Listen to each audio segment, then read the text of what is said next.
কবরে কোনো প্রকার প্রশ্ন করা হবে না। তাদের মৃত্যুর পর ফেরেশতাগণ ওই পবিত্র আত্মাকে নিয়ে সোজা আল্লাহর দরবারে হাজির হবেন এবং কোনো প্রকার বিচার ছাড়াই তারা জান্নাতে প্রবেশ করবেন। কারা সেই 3 শ্রেণীর মানুষ এবং তাদের কি এমন আমল আছে যার জন্য তারা আল্লাহর পক্ষ থেকে এই পুরস্কার লাভ করবে? তারা দুনিয়াতে কি এমন পুণ্যের কাজ করেছে যার জন্য তাদের দুনিয়াতে থাকতেই এত বড় সুখবর দেওয়া হয়েছে? এমনকি ভিডিওর শেষে এমন একটি আমলের কথা আমাদের প্রিয় নবী সাল্লাল্লাহু আলাইহি ওয়াসাল্লাম বলে গিয়েছেন, যেটি করলে আপনিও মৃত্যুর সাথে সাথে জান্নাত লাভ করতে পারবেন। তাই ভিডিওটি না টেনে সম্পূর্ণ দেখবেন। ফেসবুকে তো অনেক সময় নষ্ট করেন, কিন্তু দুনিয়া ও আখিরাতের কল্যাণের জন্য এই ভিডিওটি আপনার অনেক উপকারে আসবে। প্রিয় দর্শক, এই 3 শ্রেণীর ব্যক্তিরা জান্নাতি, এটা সরাসরি হাদিস শরীফেই লেখা আছে। যাদের মৃত্যু হতে দেরি থাকলেও জান্নাত পেতে দেরি হবে না। কারা সেই 3 ধরনের ব্যক্তি বিস্তারিত জানাবো এই ভিডিওর মাধ্যমে। প্রিয় মুসলিম ভাই ও বোনেরা, আলোচনা শুরু করার আগে আমি আপনাদের কাছে একটি প্রশ্ন করতে চাই, তা হলো জান্নাত অর্জনের জন্য রাসূলুল্লাহ সাল্লাল্লাহু আলাইহি ওয়াসাল্লাম যে সকল আমল দেখিয়েছেন সেগুলো আপনি কায়েম করছেন তো? যদি করে থাকেন এবং প্রিয় নবীকে অন্তর থেকে ভালোবেসে থাকেন তাহলে কমেন্টে আলহামদুলিল্লাহ লিখে যাবেন। আর যদি শুরু করবেন ভেবে থাকেন তাহলে ইনশাআল্লাহ লিখে যাবেন।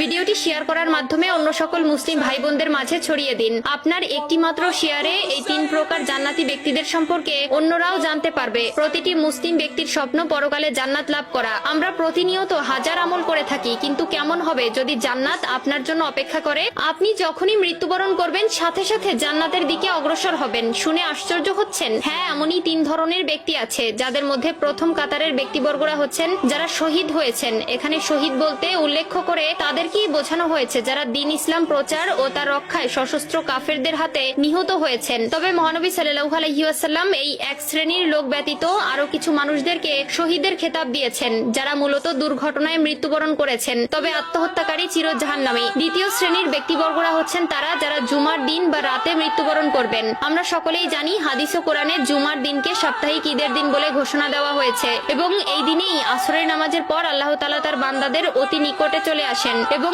এই দিনের মৃত্যুবরণ করলেও সেটা তার জন্য পুরস্কার স্বরূপ বয়ে নিয়ে আসে। হযরত আব্দুল্লাহ ইবনে আমর রাদিয়াল্লাহু তাআলা আনহু বর্ণনা করেন, রাসূলুল্লাহ সাল্লাল্লাহু আলাইহি ওয়াসাল্লাম বলেছেন, জুমার দিনে অথবা জুমার রাতে কোনো মুসলিম ব্যক্তি যদি মৃত্যুবরণ করে তাহলে তার কবরের ফিতনা থেকে আল্লাহ তাআলা তাকে রক্ষা করেন। তৃতীয় শ্রেণীর ব্যক্তিবর্গরা হচ্ছে ছোট বাচ্চারা। অপ্রাপ্ত বয়সে কোনো শিশু মারা গেলে তাকে প্রশ্নের সম্মুখীন হতে হবে না, যারা তাদের মৃত্যুর সময় পর্যন্ত দুনিয়ার মায়া সম্পর্কে তেমন ভাবে বুঝে ওঠেনি এবং সদ্য জন্ম নেওয়া ছোট দুধের শিশু। উল্লেখিত দুধের শিশুর ওসিলায় ওই শিশুর মাও আল্লাহ তাআলার মেহেরবানি লাভ করবে। সর্বশেষ সবথেকে গুরুত্বপূর্ণ যে আমলটির কথা প্রিয় নবী সাল্লাল্লাহু আলাইহি ওয়াসাল্লাম বলে গেছেন সেটি হলো যারা প্রতি রাতে সূরা মুলক তেলাওয়াত করবে। যে ব্যক্তি আমলটি করতে পারবে সে বিনা হিসাবে জান্নাত লাভ করবে। আল্লাহ তাআলা তার সেই সকল বান্দাকে তার নূরের চোখে দেখেন যারা কিনা প্রতি রাত্রে ঘুমাতে যাওয়ার আগে আল্লাহর কোরআন থেকে